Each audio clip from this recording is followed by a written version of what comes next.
Mr. Ajay Verma, Senior Study Council, to floor the House.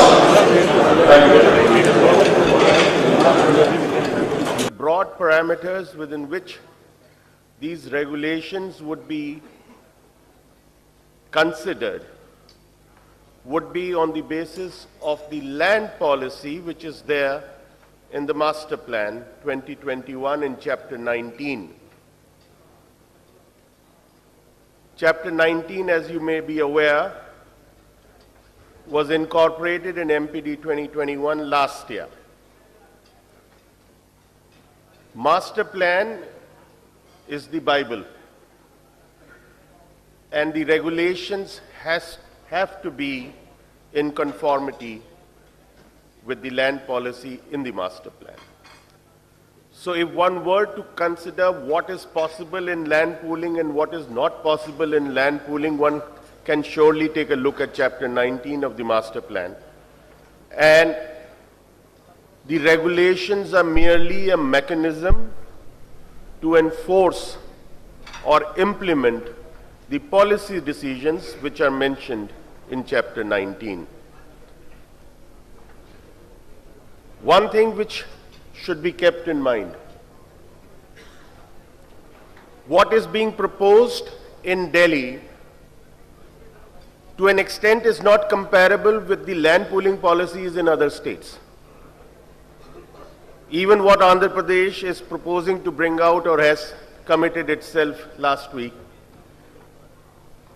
the other land pooling policies in this country are in the context of land acquisition.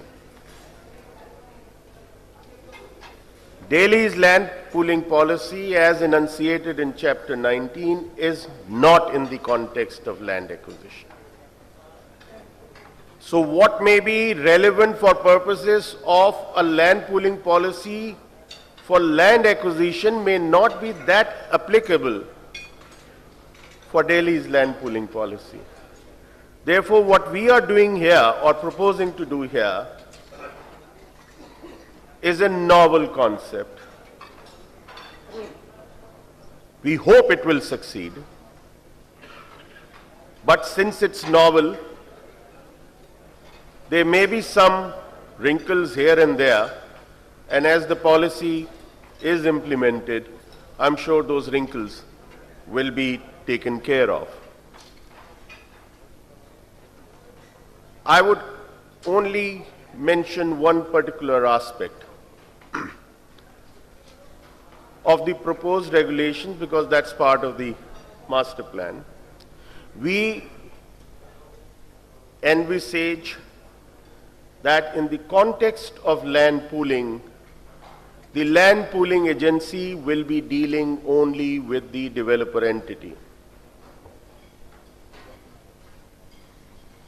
The developer entity will be responsible for interacting with the land pooling agency, and it would be responsible for carrying out the obligations relating to construction development of the project, which it would have to do on the land which it gets back. The percentage of land and all that, it's all part of Chapter 19. How it would be done, what would be done, that's of course part of the regulations. And once they are known, the modalities will be understood in that context. So with this broad overview, if there are any questions after all the speakers have spoken, we would be pleased to address them. Thank you.